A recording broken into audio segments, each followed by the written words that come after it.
Much. Hi, everyone. Welcome to the call. It's great to be here with you all today. My name is Renee Nicholson. I am a policy associate with the Plant-Based Food Institute and Association.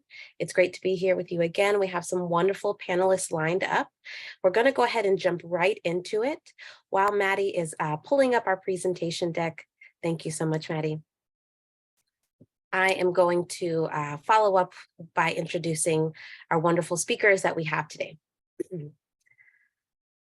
As a reminder, this call is being recorded. We have 3 speakers lined up for you today. Today we're going to hear from, there we go. We're going to hear from Nora Stewart, she is a manager of the California Climate Friendly School Food Program, where she leads innovative program and policy initiatives to offer healthy, climate-friendly, plant-based, and organic food in schools. We'll also hear from Bethany Stovall. She is a lead program analyst for the USDA Food and Nutrition Service, Child Nutrition Programs, Nutrition and Technical Assistance Branch. We will also hear from Kat Sultan Morad, who is a director of food services and a registered dietitian for the Tahoe Truckee Unified School District located in Truckee, California. Kate started as Tahoe Truckee's nutrition service director in 2012, where she helps transform food service programs to predominantly scratch cooking models. Very excited to have everyone on the call today. Particularly, this is our first School Foods 101, preparing plant-based food companies to sell into K-12 food service. It's really meant to serve as an informational, cover a lot of bases, and I think that the speakers that I just introduced are really going to blow your mind today. So let's go to the next slide, Pete, please. For those that are new to the Plant-Based Food Association, we have a lot of guests on our call today. I'd like to mention that our mission is to champion, strengthen, and elevate members in the plant-based food industry. Next slide. We're a membership organization of over 300 members and the first and only U.S. trade association representing the plant-based food sector. The Plant-Based Food Institute is a sister nonprofit organization to the association that focuses on food systems transition through policy and business strategies. Next slide, please. I'd like to start us off with a quick poll. Please launch the poll. If you could take a moment to consider how you would describe your interaction with school food service. We'd like to give about 30 to 40 seconds for you all to answer this poll question.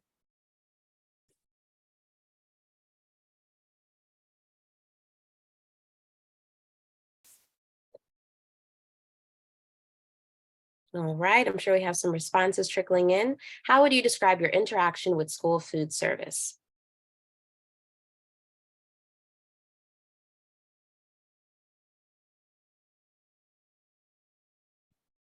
About another 15 seconds.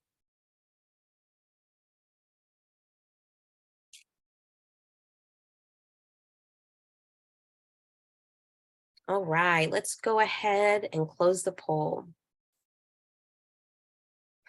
Awesome. Great results here. Explore the possibility. I'm interested but haven't started yet. That's great. Thanks everyone for participating. Next slide, please. Great. So now we're going to dig into opportunities for plant-based in schools, starting with Nora Stewart from Friends of the Earth. And I will kick it over to you, Nora. Thank you so much.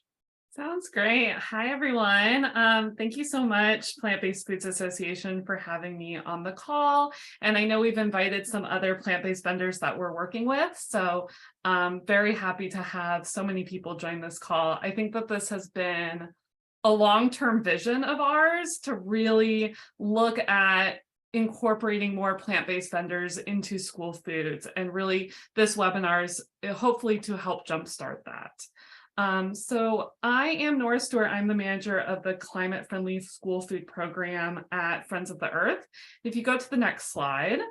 And so when I say climate friendly, what is it that I'm talking about? So Friends of the Earth, we really look at foods that have a low carbon and water footprint or are plant-based, foods that use organic farming practices, and then also using less food packaging and less food waste.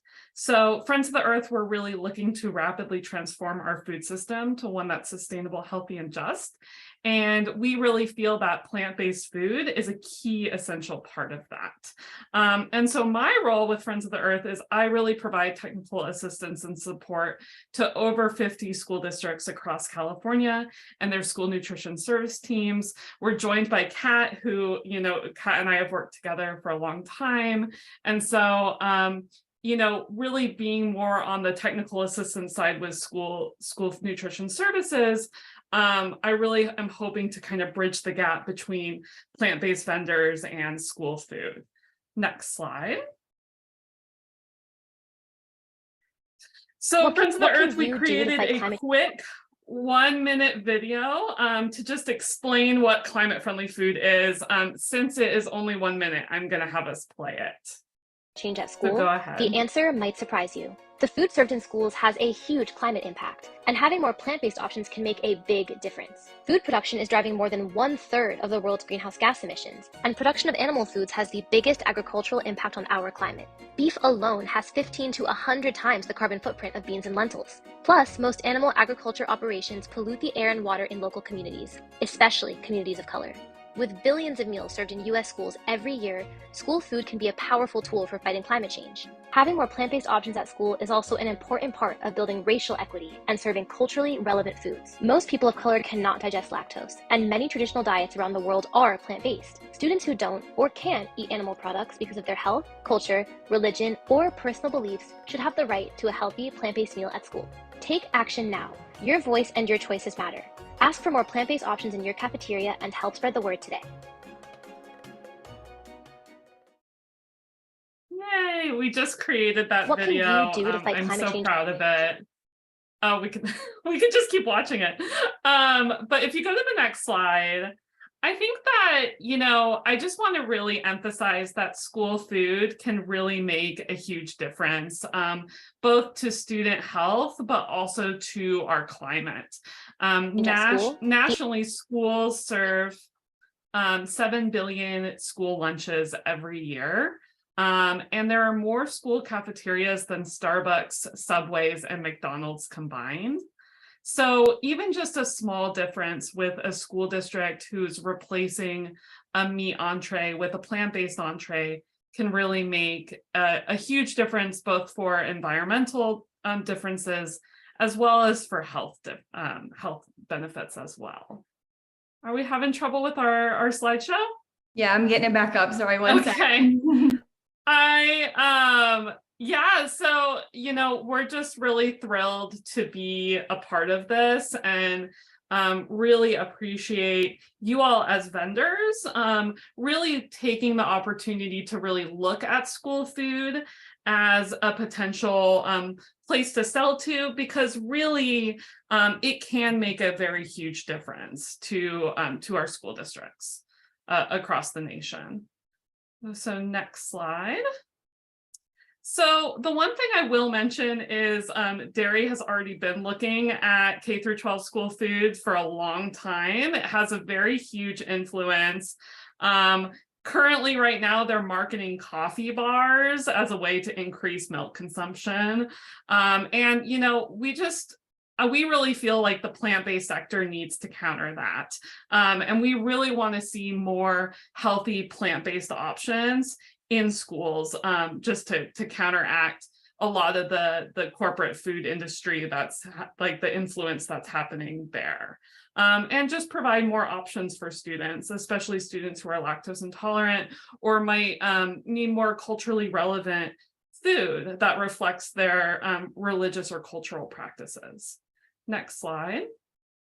And fortunately, there are school districts across, I work specifically in California, so these are some examples in California, but I would say all across the nation that are really making a huge shift in adding more plant-based foods. We're seeing that students are demanding plant-based more than ever before, both for health reasons or environmental reasons or cultural reasons. And I think school districts are becoming more and more innovative with adding more plant-based options. Next slide. So I'm here just to give an overall kind of just high level background of School Food 101, and then we're going to go into some of our other speakers. But I just wanted to give from a high level perspective, what is school food, and really just kind of getting started. So if you go to the next slide. So I decided to start my this presentation talking about price, because I think that price is always top of mind for everyone. And I just want to get that right out of the gate. So just to explain a little bit about how child nutrition services work, child nutrition departments receive a per meal reimbursement for each qualifying meal served. So, which means that meals have to meet a certain meal pattern guidelines and nutrition standards in order to receive a reimbursement. The reimbursement also depends on eligibility of students as either free or reduced priced or paid. And so you can kind of see the breakdown here of the different categories and how much school districts are reimbursed. And one of the things that might jump to mind is that, you know, school districts don't have a lot of money to work with. So there are very limited budgets that they're getting reimbursed per meal. Next slide. And this is a good example of just kind of breaking down some of the pricing and the competitive pricing that's happening in terms of the meat and dairy industry compared to plant-based options. We know that plant-based options can be more expensive. And so I just kind of wanted to pull up this competitive pricing. This was given to us from a school district, just kind of exemplifying the differences in price. School districts also can receive commodity products at a reduced price. And so the meat on the left-hand side is an example of the pricing of the commodity products. Next slide. But with all of that said, I would say that there's been a huge increase in money that has been given to available for school districts to purchase more plant-based, organic, and local food. We're seeing this all across the nation. The USDA has granted over $2.5 billion in pandemic recovery, which includes money towards school nutrition programs. There's also $47 million that has been given to plant-based foods through the Healthy Meals Incentive Program. And then in California, which, you know, I'm excited to be located in, there is a lot of money that's being geared towards farm to school, with over $60 million that's being awarded both to school districts, but also to vendors who are interested in selling to school districts. So this year, $6.8 million was awarded to plant-based vendors, or not plant-based, but vendors that kind of qualified for the grant. And then lastly, school districts are getting paid for more kitchen infrastructure, scratch cooking facilities, and more money this year specifically for plant-based California grown food. So that's all happening in California, but I think all across the nation, more and more money is being put into this effort. Next slide. And I'll just also say that you know, I think that there is a huge kind of movement from child nutrition service teams towards more plant-based offerings. A lot of nutrition service directors are more and more interested and have their values in alignment with serving more plant-based options to students. And so we're just seeing that kind of not only reflected in the money that's coming in, but also in the values that the nutrition service directors are trying to uphold. So with that said, I just kind of threw together some thoughts to kind of consider as you look at sourcing to school districts. When I meet with a school district, oftentimes what they're looking at are, okay, looking at my menu, what are certain items that I want to be organic? What are certain items that I want to be plant-based? Oftentimes, other than fruits and vegetables, but it could include fruits and vegetables for organic items. They also, can look at like what's seasonal, and then locality too. Where's the vendor located? How far away am I sourcing from? These are all things that are kind of in alignment with the values-based sourcing. The last thing is, does this item fulfill the MMA category, which we are going to go over later in this call. And MMA means meat alternate. So we'll go through that in just a moment. In terms of sourcing, if you could go back actually. In terms of sourcing, how can they source through the items, looking at through a distributor, a contract versus a bid process, and then also small purchasing. And then, providing samples can be so important to school districts. Make sure that the samples look good. This gives nutrition service teams the opportunity to taste test and try with their students and get feedback. And then as well as see and label, our PFS statement is really crucial to selling to school districts, which Bethany is going to go over in just a minute. Next slide. I mentioned locality, that's always really important. And I think also just where is the product coming from? Is it a small local owned business? Is it woman owned, veteran owned? I think telling a story behind your product is so important because then they can share that out to the community. Anytime where there's opportunities for a vendor to come and visit and directly connect with students through maybe an educational session, visits to the cafeteria, any sort of partnership opportunity, I think is always welcome just because there is that student touchstone that's so important. And then, providing recipe ideas for how to best use your product. School districts are always so interested in that. Next slide.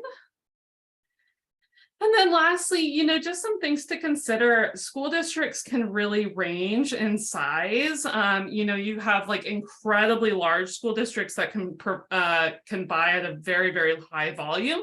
And then you also have a much, much smaller district that could, it really can depend on really evaluating your company and what you're looking for in terms of a school district partner, because it really can range. The other things to consider is the kitchen infrastructure, what they have in place.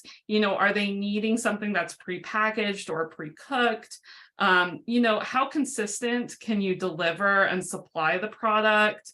What volume are you supplying the product, and what kind of payment you're needing. So I think really taking a look at your own infrastructure and what works best for you, and then trying to match a school district with that, because school districts can range in all different sizes. And so if you're not able to meet like a volume requirement of, for example, LA Unified School District, which is the largest school district in California, maybe don't start there. You can work with a very small school district, because again, the volume requirements are going to be very different. And then the last thing I'll just kind of mention in terms of next steps to get started, School Nutrition Association has a lot of different conferences depending on the state that you're in. And so I definitely recommend to check out SNA conferences in your area, because you can get the opportunity to go directly in front of school districts and present your product. They are always so interested in learning more about what kinds of plant-based options are out there. Let me tell you, there's a lot of interest in that. And then lastly, Balanced, which is another partner of ours, just created a directory of plant-based products, which a lot of school districts are using. So I threw up the link on here in case you wanted to add yourself to that directory. Next slide. And I think that's it. So I am open for any questions at the end of the call, and I just wanted to throw up my email up there, and thank you all so much. And I will turn it over to Bethany. Thank you, Nora. I'm just here today to discuss with you some of the things that Nora actually mentioned meal patterns, meal pattern standards, CN labeling, and the product formulation statements. And this is really based on if you have never worked with school food before, or if you need a bit of a refresher. Next slide, please. And next one after that. So I am Bethany Schau, and I'm a lead program analyst with the Nutrition and Technical Assistance branch. And I'm with USDA's Food and Nutrition program within child nutrition, or Food Nutrition Service within child nutrition programs. So I'm hopeful that the information I provide to you today will be super interesting for you and also resourceful. Next slide, please. So I'm going to start by, as I said before, reviewing the meal pattern standards that are used specifically in this National School Lunch Program, the transitional standards, as well as the CN labeling program and product formulation statements. And each of these could easily be a presentation in and of itself. So I'm just going to do a really high level overview for you all today. And then at the end, I'm going to provide some information on some of our other resources that you could use to assist you further. Next slide. So what's a meal pattern? That's the big question. All child nutrition programs have meal patterns that follow a food-based menu planning approach. So this approach allows for specific amounts of foods to be served daily in accordance with the meal pattern. And the specific amounts of foods included in the meal pattern requirements also ensure that the program participants can receive access to a variety of foods each day, which contribute to a healthy diet. So we have meal patterns for several programs here at USDA, but as I mentioned before, I'll just focus on the National School Lunch Program for today. Next slide. I will mention right here that the USDA is currently drafting a proposed regulation to update the meal pattern standards. And so we do encourage you to comment on our proposed rule after it's been published. But getting back to the meal pattern, this is an overview of the National School Lunch Program Meal Pattern, or NSLP. We require that menu planners must offer 5 different components in the meals, as we know that children don't necessarily want to take the things that are offered, but you have to at least have it there on offer. And this includes meats, meat alternates, milk, grains, fruits, and vegetables. Next slide. So here you see is, this is a chart, and this is the actual meal pattern for NSLP.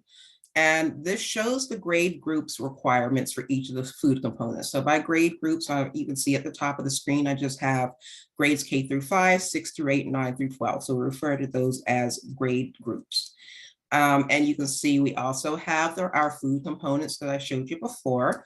And each of those components has a different daily and weekly minimum requirement, and that's dependent upon the grade groups. So for example, taking the meats or meat alternates, you can see here that grades K through 5, 6 through 8, 9 through 12, all have different ounce equivalent amounts required per week, as well as different ounce equivalent amounts required daily. So there is a daily minimum of 1 ounce for grades K through 5 and 6 through 8, and a 2 ounce daily minimum for grades 9 through 12. We do advise that program operators offer a variety of options. So that could be for meats and meat alternates, that includes lean meats and poultry, eggs, fish, low-fat cheeses, yogurts, beans, nuts and seeds, tofu, and soy yogurt. That's not a comprehensive list. That's just a few things that can go into that. Next slide, please. So the meal pattern also does include some dietary specifications. So you can see here, we have weekly averages for calories, saturated fat, sodium, and obviously trans fat. We do like that to be 0 grams per serving. Next slide. And here, this is just a sample NSLP menu with the 5 food components. And this just happens to be a sample menu for grades K through 5. So you can see here, there are specific amounts that are offered for various food components. And the important thing about this one that I wanted to point out is that you'll see, for example, on these breaded chicken nuggets where there's a 0.25 ounce equivalent grain. And that is where we're incorporating the breading as allowable into the grains crediting. And you'll see that's under the daily minimum, but this is just to show that just because something's under a daily minimum, it can still count towards the weekly requirements. Next slide, please. So I mentioned earlier that we have some transitional standards in place currently. And this is just for general information purposes so that you can have an awareness of what we've been working on as we continue to try to improve our standards.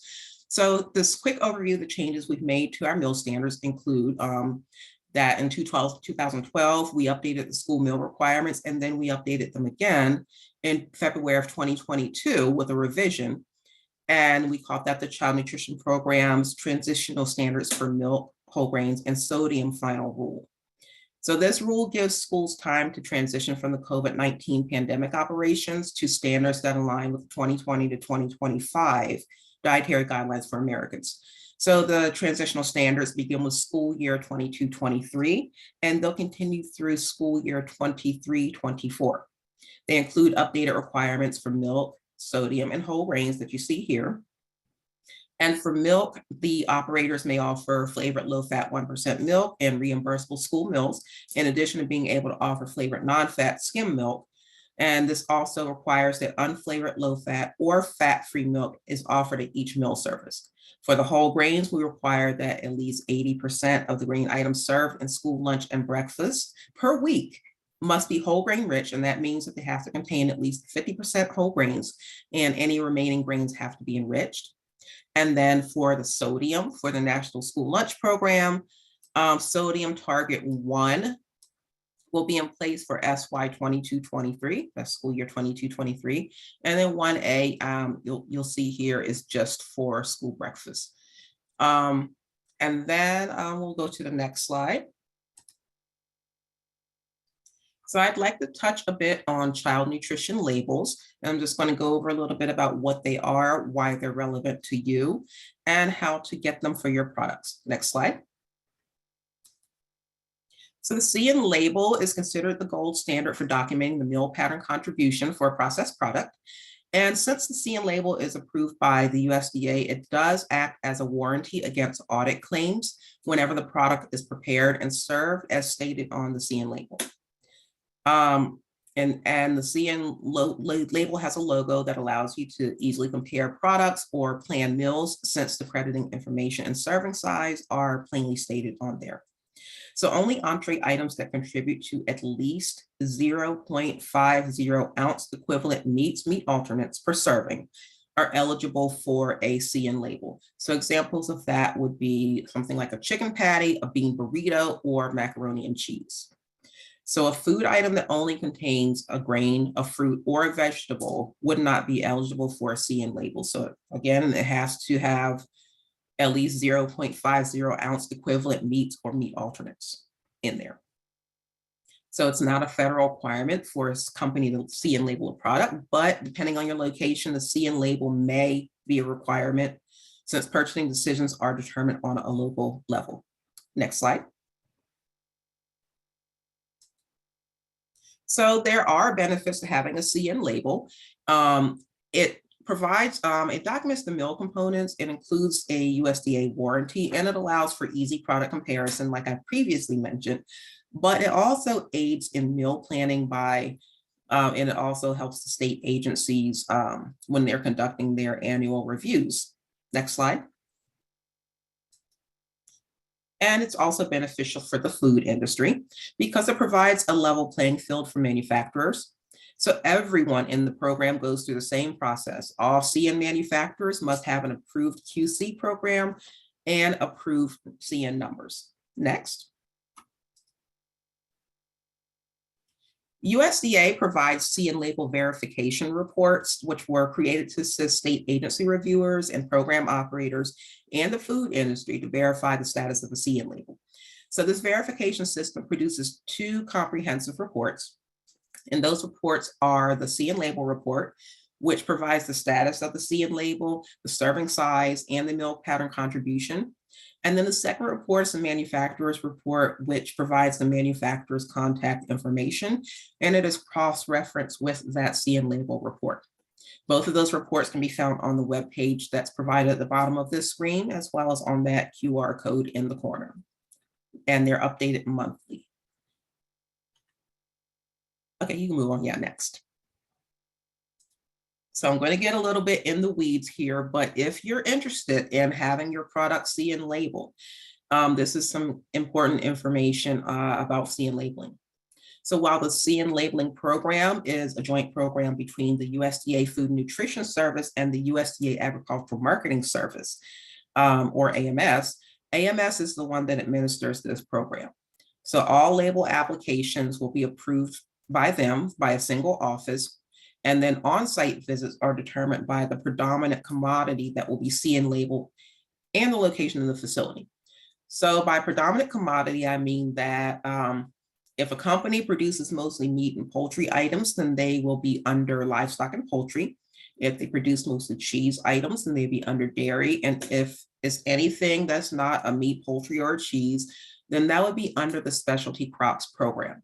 So each of those three programs has their own fees based off of their own operating costs.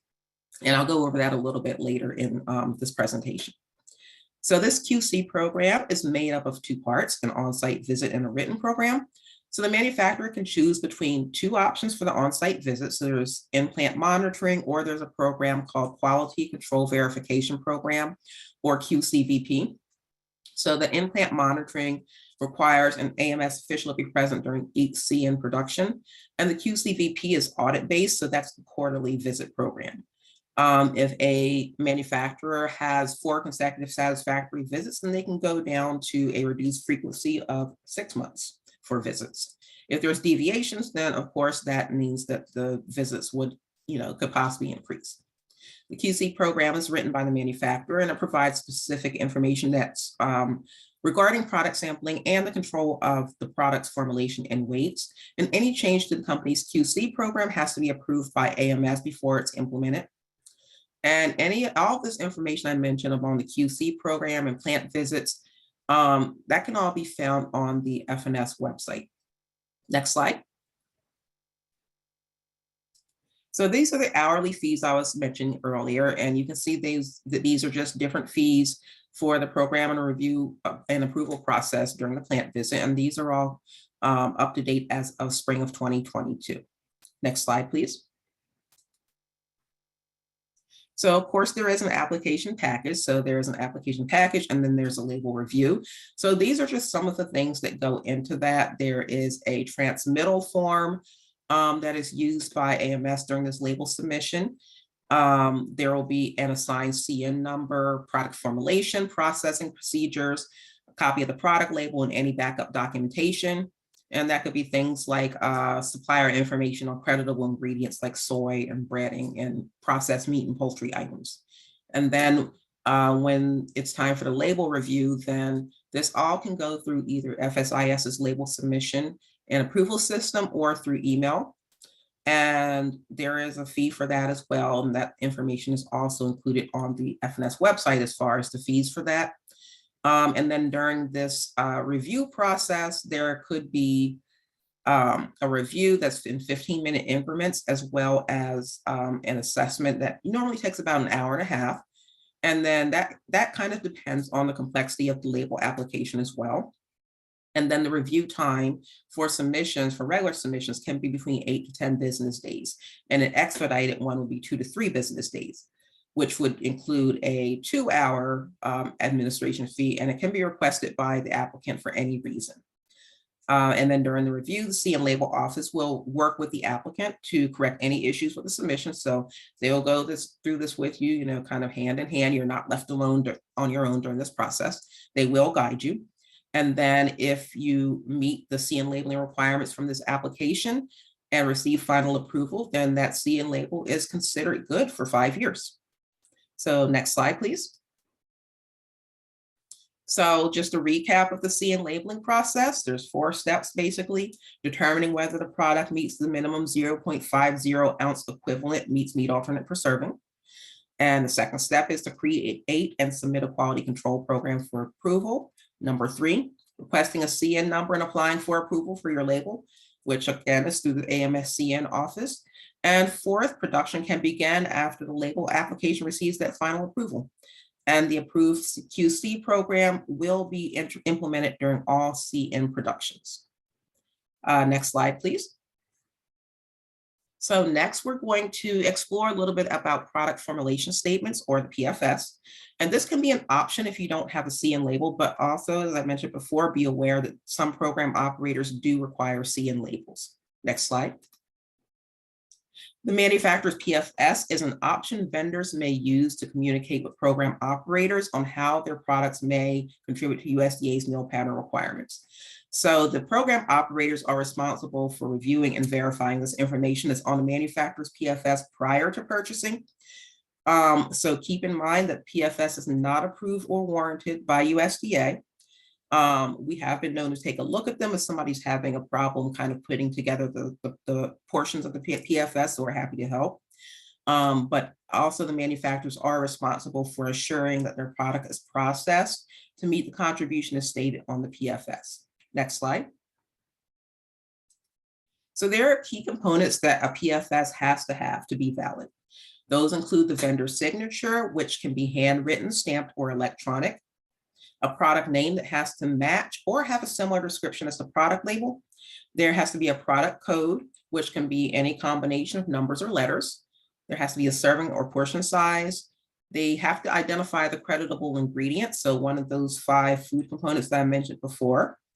And there also needs to be enough information in order to determine if the contribution statement on the PFS is accurate. Next slide. To assist program operators to determine if a PFS is acceptable, we do have an easy to follow checklist that outlines the basic requirements of a PFS. So you can just go through that to see if you have all the parts that are needed. And this is available on the CN labeling website link that's listed here on the bottom of the screen, as well as on that QR code. Next. So that's all I really had today with meal patterns, CN labeling, and PFSs. But I did want to have list some of our additional resources that could assist you in going through this. So we do have credit and tip sheets for child nutrition programs, food buying guide for child nutrition programs, and the food buying guide training resources. So all of these provide more information on meal pattern requirements, crediting, CN labeling, the PFS, and a whole lot more. So they're at these links or at these QR codes that we have on here. Next slide. Excuse me. We would like to invite you to visit our website, which is teamnutrition.usda.gov. And excuse me, we'd like to offer you to subscribe to our bi-monthly e-newsletter and connect with us through the email at teamnutrition@usda.gov. And you can also follow us on Twitter at Team Nutrition. So I can leave questions to the end, and I can turn this over to Kat. Wonderful.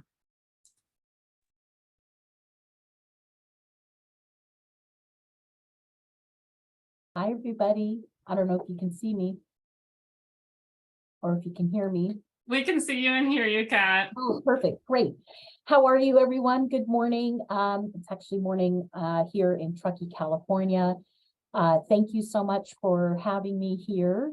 If you like to advance to the first slide, please. Thank you. My name is listed there. I'm also the director and food service lead here at Tahoe Truckee Unified. I'm also the dietitian for the school district. We're roughly 4,100 students. We're pretty small and considered rural. We're in the Sierra Nevada in North Lake Tahoe, if you're familiar with the area. We have about 8 kitchens, fully functioning kitchens. We don't have a central kitchen. And we also cook at every kitchen. And then we have satellite programs where we cook and deliver meals daily. So for example, a Head Start program, a charter school. We have a school up on Donner Summit. It's snowing right now. We're going to get about 4 feet by the end of the day. And we have a snow day today, but on a regular school day, we would cook at one of our schools, pack it up, put it on the bus, And up there, they have a satellite kitchen where they will heat up the meal and offer it for students. So just to give you a little bit background of our meal program here. Next slide, please. We started our journey to cook fresh, scratch-made meals in 2012. I was brought on to help reshape and reconfigure our operations here. We had a lot of support from our school board members, our superintendent, community members, parents, and lastly, students. Students took a little bit longer to convince, but we did. And you can see here in many partners, we worked with many partners early on, including our local food hub, and now Center for Eco-Literacy, Friends of the Earth, thanks to Nora and Lucy, who are also on the call. And we have brought on different entrees and provided a lot of education and background. For example, tofu crumble tacos, you'll see at one of our sites, honey glazed tofu with brown rice, really good. And the kiddos love it. But it didn't happen overnight, and it really takes focus, preparation, education, and marketing to be able to bring these items for students and make sure they don't end up in the garbage. Next slide, please. So some of the questions that were asked of me to share, I also reached out to some of my partner districts. While we're a little bit smaller and rural, I reached out to some of our medium-sized and larger districts. So some of my answers are going to be inclusive of their response as well. One thing I did want to share that Nora really brought up, and is a really great point, is that, you know, we consider our impact on the climate. And that was another reason why we went to scratch cooking, and we're looking at a lot more plant-based options in our menu, more so than ever in the last decade. COVID unfortunately pushed us into using single-use packaging. So some of the photos you see here are from COVID. We don't have single-use salad containers anymore. You'll see that coming up in the next slides. We use bulk salad bars. All of our serving lines offer bulk service. So that really makes an impact. And that's going to kind of go into how we work with vendors and how we choose products. So we're really looking at our impact and sustainability, as are many school districts in California and possibly across the nation. And so part of, I was asked to kind of give some perspective of how vendors can work with school districts. So for example, like, what items are popular in schools? Well, you know, if I served pizza every single day, you better believe my numbers would be high, kids would eat it, it didn't matter, cheese, pepperoni, whatever. So some of the basics that you might see on a restaurant menu that says the kids menu item, those are the same items that are popular in schools: pastas, mac and cheese, pizza, nuggets and tenders, burgers, depending on, you know, what's inside, you know, does it have a lot of sauce and veggies, or is it just plain? So these are usually the standard that you'll see, and we're trying to change that. So districts like mine, we really focus on educating on some of the items and always keep the senses in mind, right? So if I'm going to feature something that we're not going to cook and it's processed, when we do cook it or bake it off, if it's a savory item, what does it smell like when you cook it off in the kitchen? That's a big marketing tool for us. So rather than a packaged blueberry muffin for breakfast, we make our muffins, and man, does it smell great, because we tap in the cinnamon in our mix, and we bake it off, and the kids love it. So keep the senses in mind when it comes to popular items or things that are going to be new, that you want to test out at a school. How will it appeal to a child's sense, right? Aside from what's popular in school, also what's going to be popular with staff. If you are selling an item that is very labor intense, be ready to provide some training, or how can you modify the menu to be able to bring this item into a school? So that's really important. Storage is also important in terms of bringing on a new item into a school district. So those are some of the physical attributes to look at that we've worked with, and some of the other districts that I talked to and reached out and got some information and research to share with you guys. Communicating with districts can also be challenging. Oftentimes, vendors are trying to reach out to school food service operators. And in a rural, smaller district like mine, I work and wear many hats. If I'm short on staff, I'm in the kitchen cooking, I'm covering. I'm sometimes doing the ordering. I'm processing the inventory. I'm processing meal applications. I'm doing a lot of things at once. And so time is of essence. And for larger school districts, they're also impacted by increased participation rates, especially with states that have universal free meals. Ours have increased threefold since COVID. So staffing's impacted. Time overall is something that really needs to be considered. So communicating with districts is a challenge, and I'm going to apologize on behalf of districts in advance. The best way to reach a district is email. 5 of my other colleagues that I reached out to shared email was best, possibly with a phone call follow-up. Another great avenue is working with the local partners, Friends of Earth, for example, setting up trainings, virtual trainings, attending conferences, hosting a training for the local school nutrition association chapters, for example. Many attend those to get more information from the state agency in child nutrition, but also vendors are invited to showcase their items that they might have, and they'll host a tasting or to sample products. So that might be another great way to reach school districts and have on-site tasting and showcasing your item and how it might fit in a menu.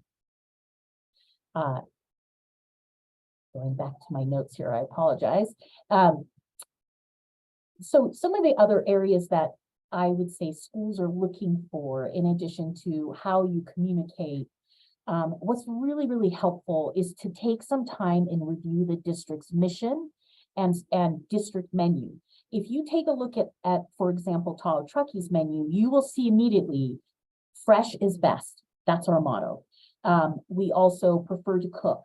We also are mindful of whole grains. We rarely, if ever, offer 20% non-whole grain. That's just our mission. Not every school district is the same. So if you're coming with an item that is going to be grain-based and it meets the CN label that was shared earlier, how will it fit in a menu if it's not whole grain? And it might, if it's an item as a snack, for example, will it fit in a la carte option? USDA has a la carte snack standards. Be sure that you're familiar with those, and also check each state's snack standards or a la carte standards. So for example, California is much stricter than USDA. So how would it fit in the menu? And that also will shape your demos and trainings that you provide. I shared earlier, time is of essence, so please provide all necessary information up front. So if you're emailing a new product, please include the nutritional specs. Do you have a CN label, or are you working towards one?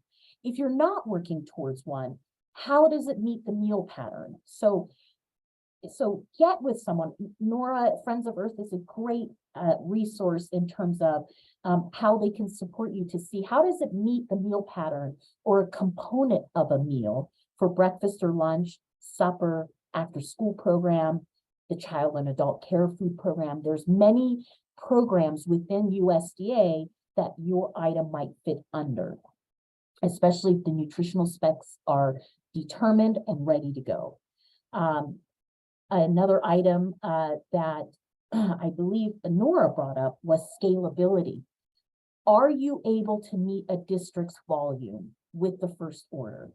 If not, how do you propose to bring it in? Are you going to feature it at elementary sites, middle school sites, high schools, after school program?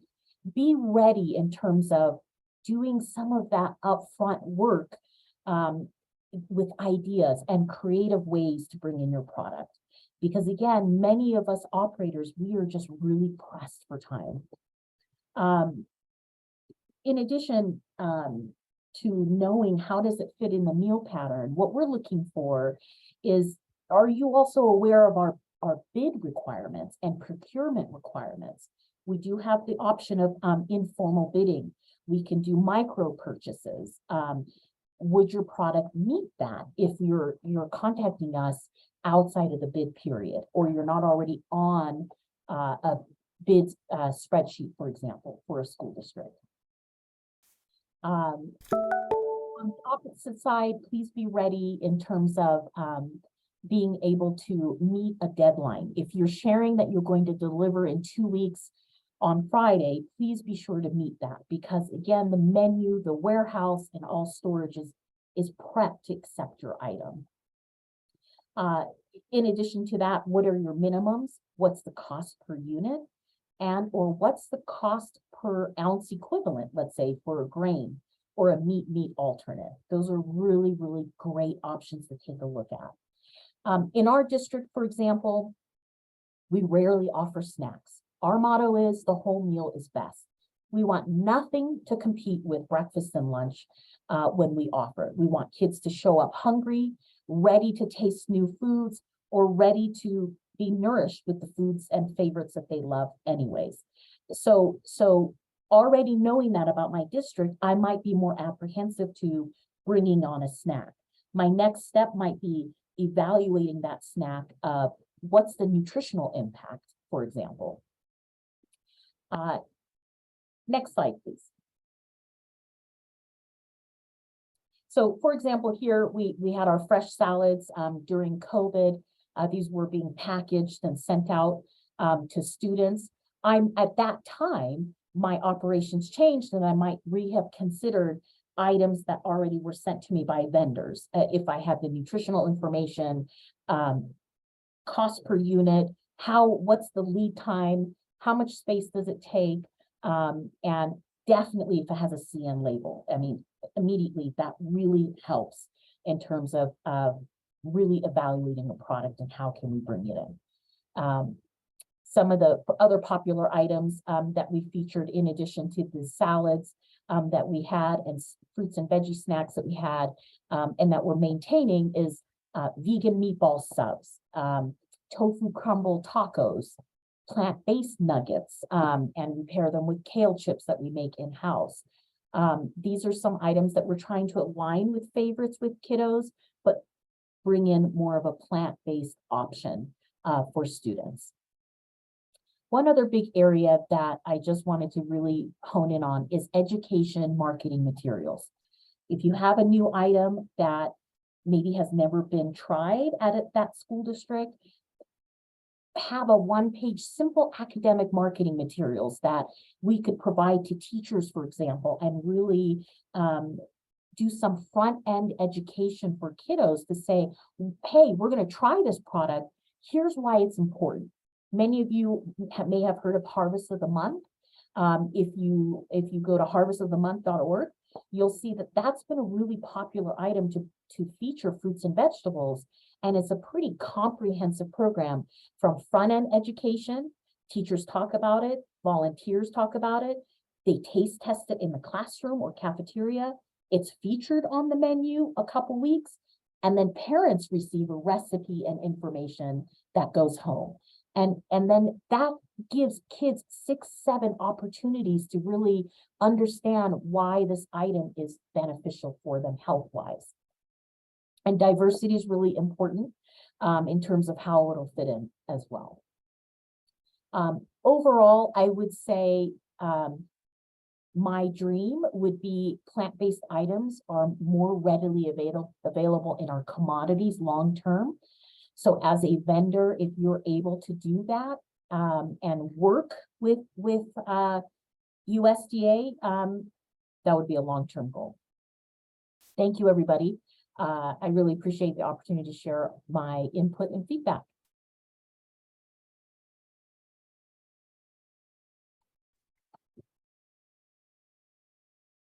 All right. Thank you so much. We had some amazing speakers today, you all.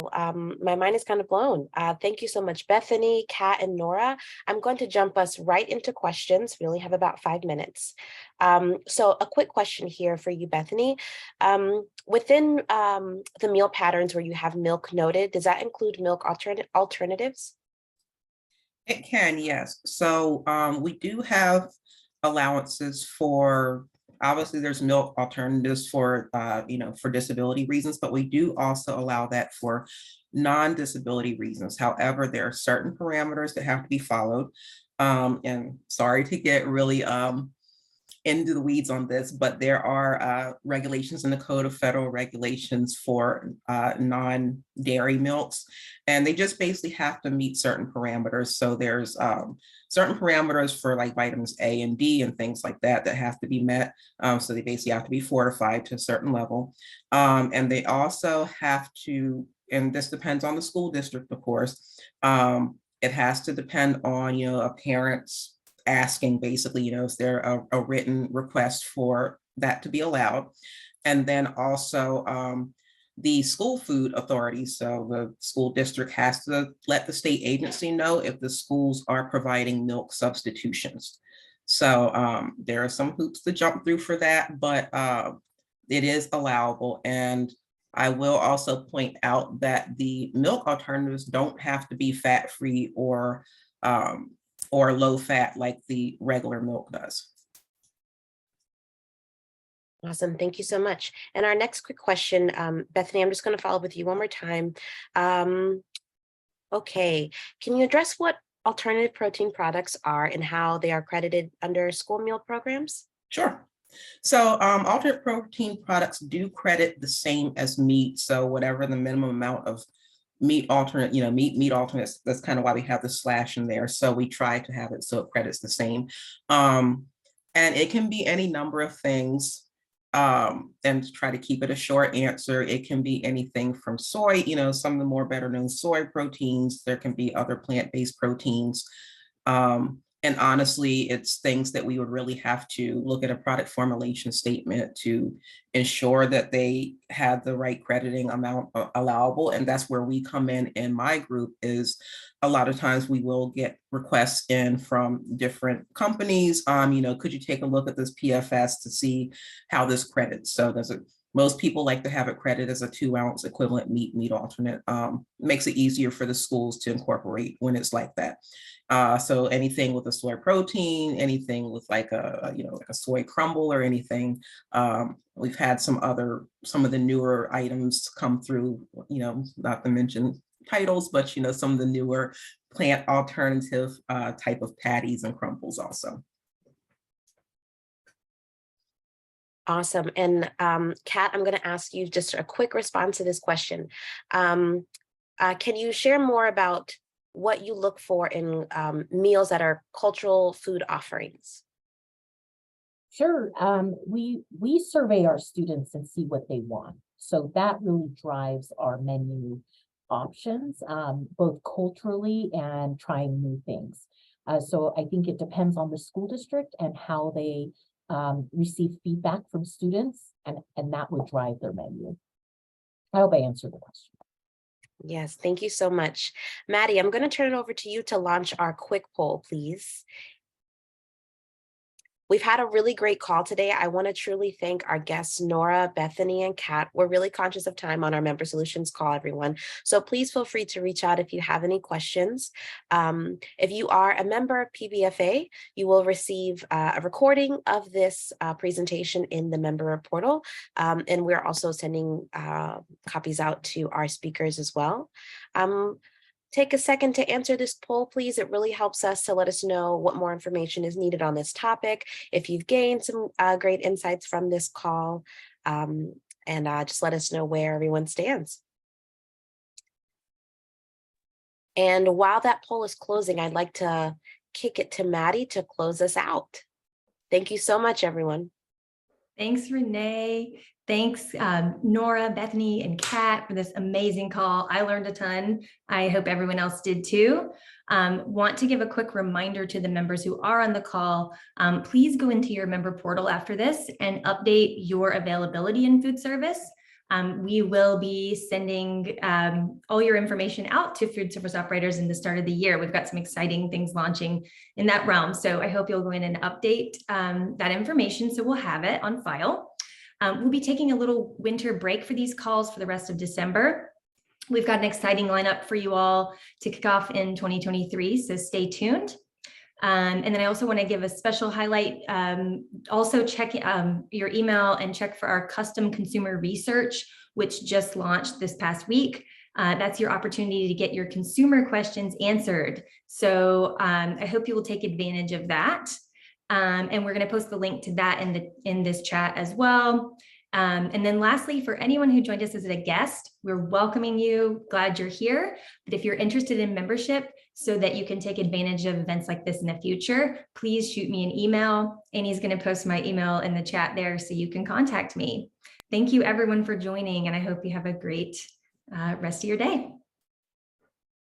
Great. Thank you so much, Maddie. Thanks for having us. You know, anyone that I invited to, I will definitely be connecting everyone who I invited to Plant-Based Foods Association, because it's just such a phenomenal resource. So thank you so much for having us. Thank you. Awesome. Have a great day, everybody.